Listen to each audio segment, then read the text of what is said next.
AA, see you in church. Hi, I'm Manuel. And don't forget to subscribe to my channel and also put the little hand up and give me your opinion on what do you think or what you would like to talk about. Well,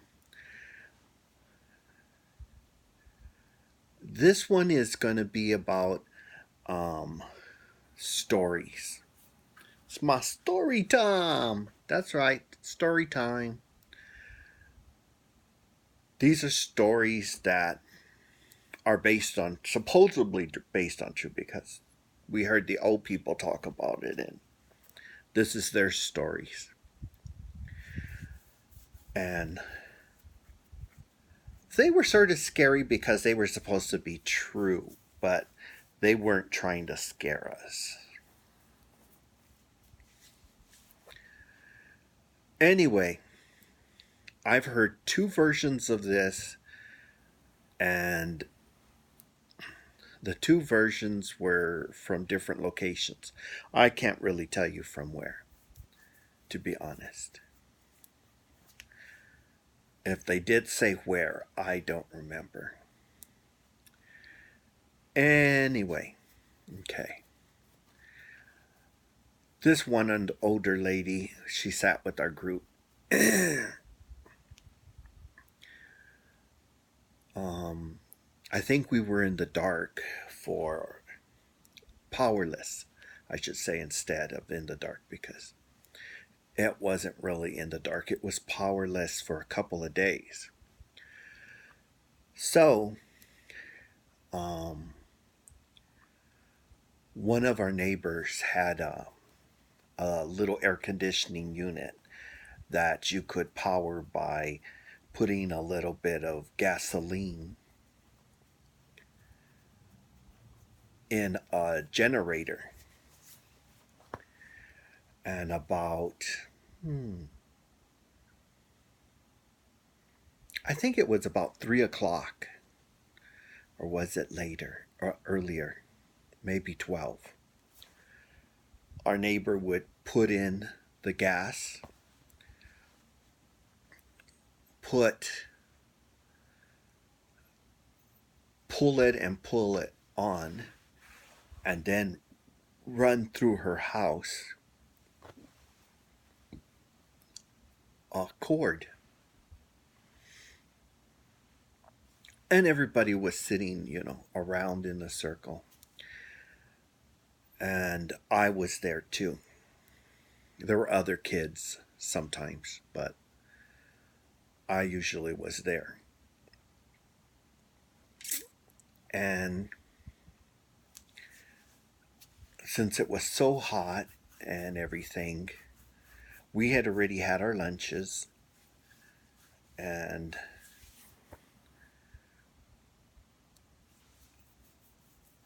we were sitting around, and she had the fan thing blowing air. And everybody was there sitting to cool down.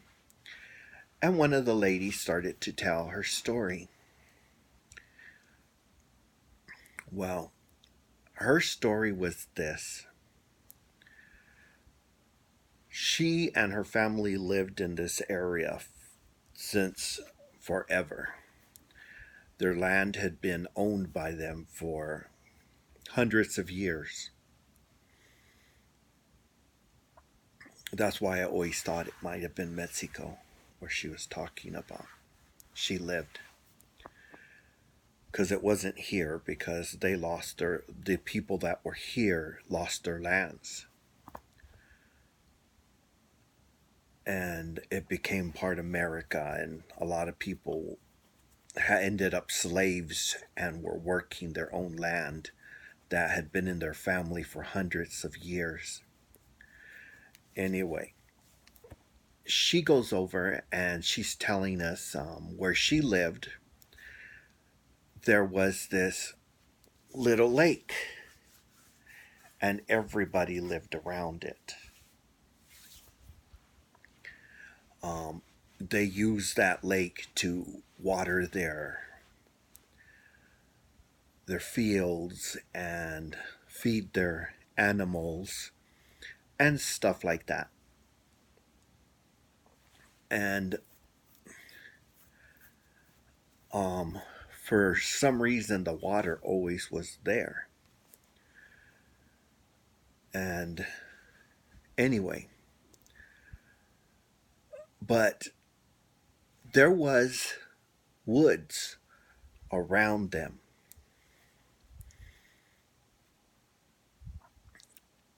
And rumor had it that the kids would go play in the woods and everything. And about every year, two children would disappear. 2 to 3. And she never went into the woods. She was afraid of the woods. Anyway, um, her mother talked and um, and told her never to go into the woods. There's areas so big. You can swim over there. You can play in the fields here. You don't need to go into the woods. She goes, well, people are saying, she goes, who cares what people are saying? The mother said. Her mother said, and so she goes, okay, I won't go into the woods. So that stopped that for her. So as time went on, her grandmother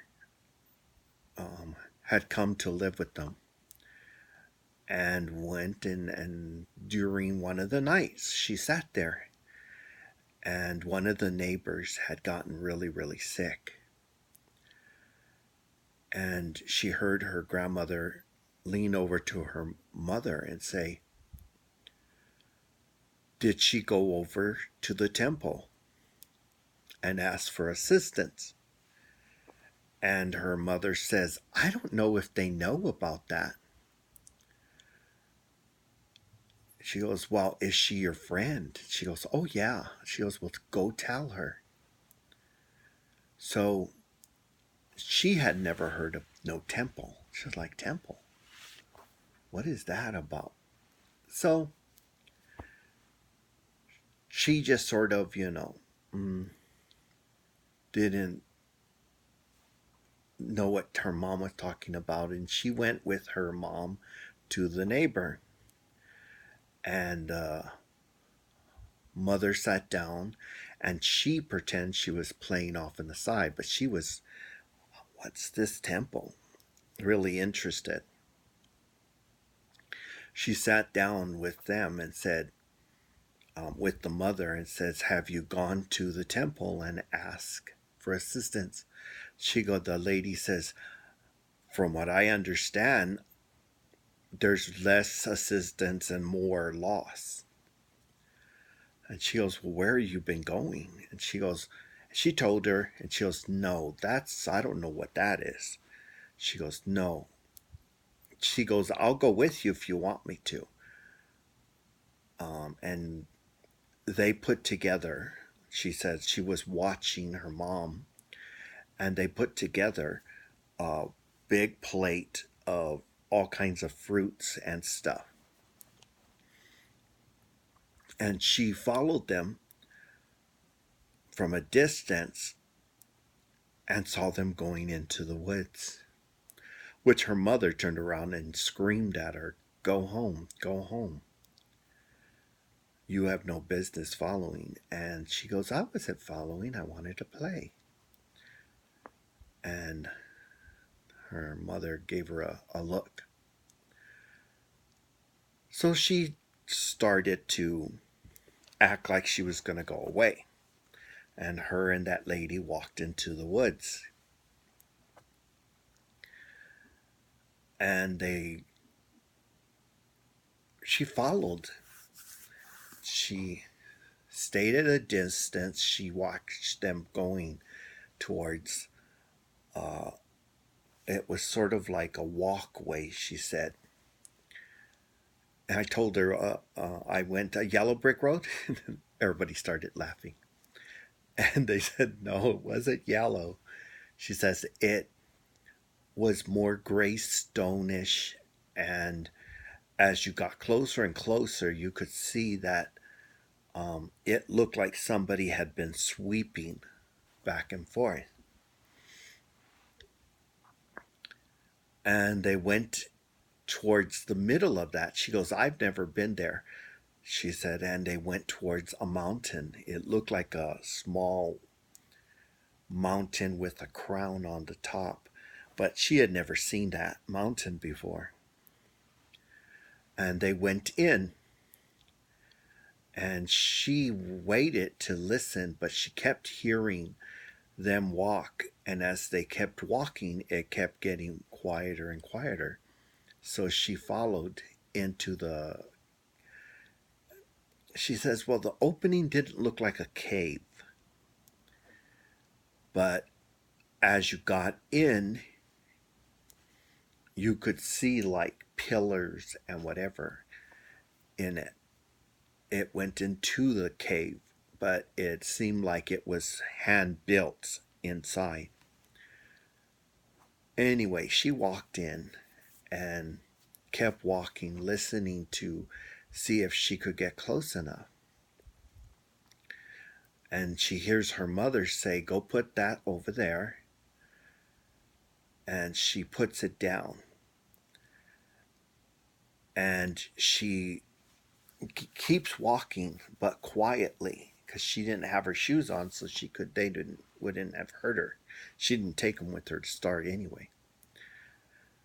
She didn't know why her mom didn't say anything, because they had to be dressed a certain way when they went neighboring. Anyway, so she didn't take her shoes. Her mom, I guess, was too interested in seeing if she could help.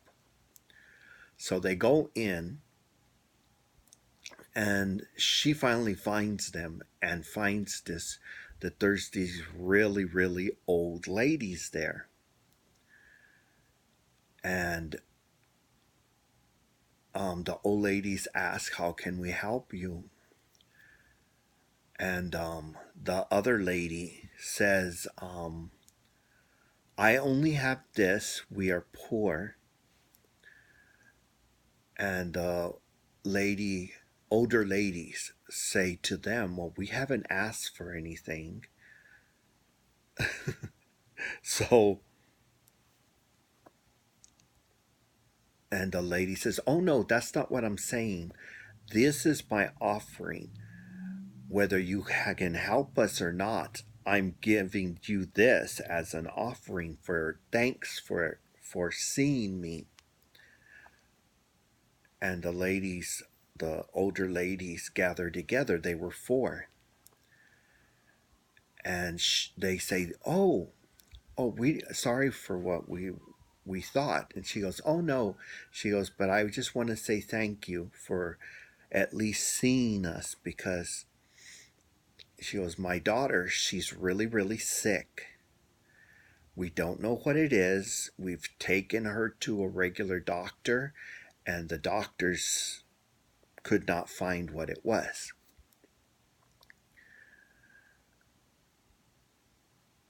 And the old ladies look at each other, and she goes, I've gotten close enough so I can see what's going on, and I can hear really clearly, because the echo was real strong. They weren't talking loud, but there was a real vibration of sound in there, that it was clear. And the old ladies look at each other and they say to her, well, what ails her? And she explains that one day she came in really sick, and she had thrown up, and she went and got a fever, and the old lady said that she get covered with bumps. Well, no. Did you see any marks of any kind showing you of any kind of form of infection? And they go, no. The old ladies look at each other and they go, and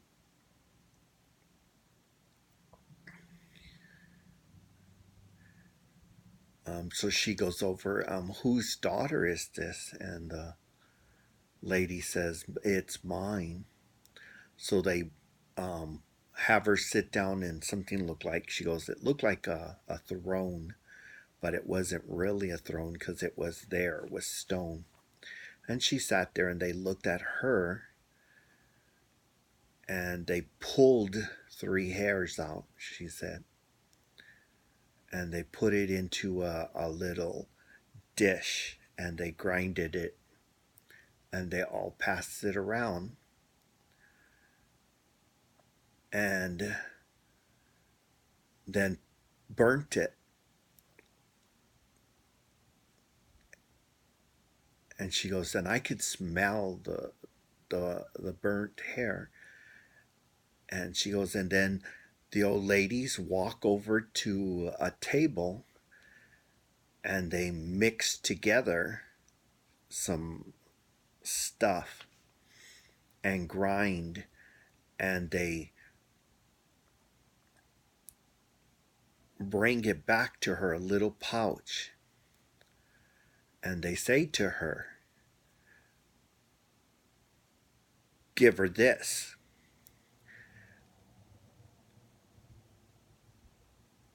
And watch her all night. Make sure you keep her cool with wet towels. And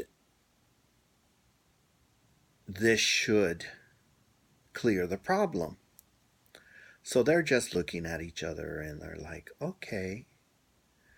And they take a the little powder bag and everything. And as they're going towards the door, she goes towards me. They say, wait a minute. She says, but do not put anything else in the water. Take hot water, put that in a dish, give it all to her. No sugar, no honey, no nothing. She's just to drink that and only that. And the lady says, okay. And she goes, and at that point, I run out really fast and quiet. But I get out before my mom, and I'm playing over there when they get out, and they walk over, and I go over and I catch up with my mom and the lady, and her mom says to, she goes, my mom says to her, she goes, now where were you going? And that lady goes, well, if you go, and she pointed out another area, but was a complete opposite direction. Says, if you go that way, there's a different temple. And she says, a temple? I never been over there. She goes, I don't go into the woods. I hear there's horrible stuff going on in the woods. The only place I've ever been is here when one of my children are sick. So she goes over to that area and she gives her child the drink. And the next day, she says, my friend, she's out there playing with us like nothing had ever happened. And the medicine worked. And she was like, hi, and everything. And then they played. She was completely fine. Nothing, like nothing had ever happened. And that was awfully weird. But it's just strange. She, you know, and everybody was like, "Oh, we've heard of that." And they all acted like they had similar stories like that.